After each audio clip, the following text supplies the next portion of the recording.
ఇరాన్కి మద్దతుగా ఇజ్రాయెల్ని దెబ్బతీసేందుకు ఇరాన్ తయారు చేసినటువంటి తీవ్రవాద సంస్థలు తెర మీదకి వచ్చినాయి.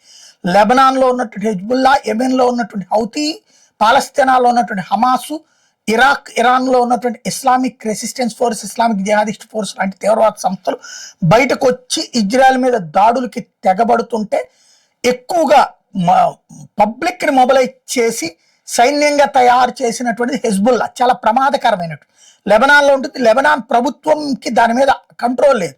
లెబనాన్లో ఉన్నటువంటి హాఫ్ ఆఫ్ ద ఏరియా ఈ హెజ్బుల్లా వాళ్ళ చేతిలోనే ఉంటుంది. వాళ్ళు లక్షలాది మందిని తీవ్రవాదులుగా తయారు చేశారు. వాళ్ళ దృష్టిలో సైన్యం, ప్రపంచం దృష్టిలో తీవ్రవాదులు. వాళ్ళతో కలిసి గ్రౌండ్ అటాక్ ఆ మధ్యన ఇజ్రాయెల్లోకి చొరబడి ప్రజల ప్రాణాలు ఎట్లా తీశారో అట్లాంటి దానికి బయలుదేరుతున్నామని ప్రకటించాడు లెబనాన్లో ఉన్నటువంటి హెజ్బుల్లా కమాండర్ హంజా.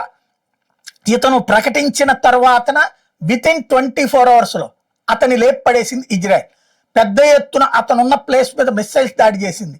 ఒక భవనంలోని బంకర్లో ఉన్నాడని తెలిసి ఆ భవనంని బంకర్తో సహా విధ్వంసం చేసింది, పెను బాంబులు వేసి. దీంతో హెజ్బుల్లాకి సంబంధించినటువంటి దీన్ని ఏమనాలంటే పిఐజే వాళ్ళ సంస్థ పేరు. ఆ పిఐజే కమాండర్ కుక్క చావు చచ్చాడు అనమాట ఇజ్రాయెల్ దాడిలో.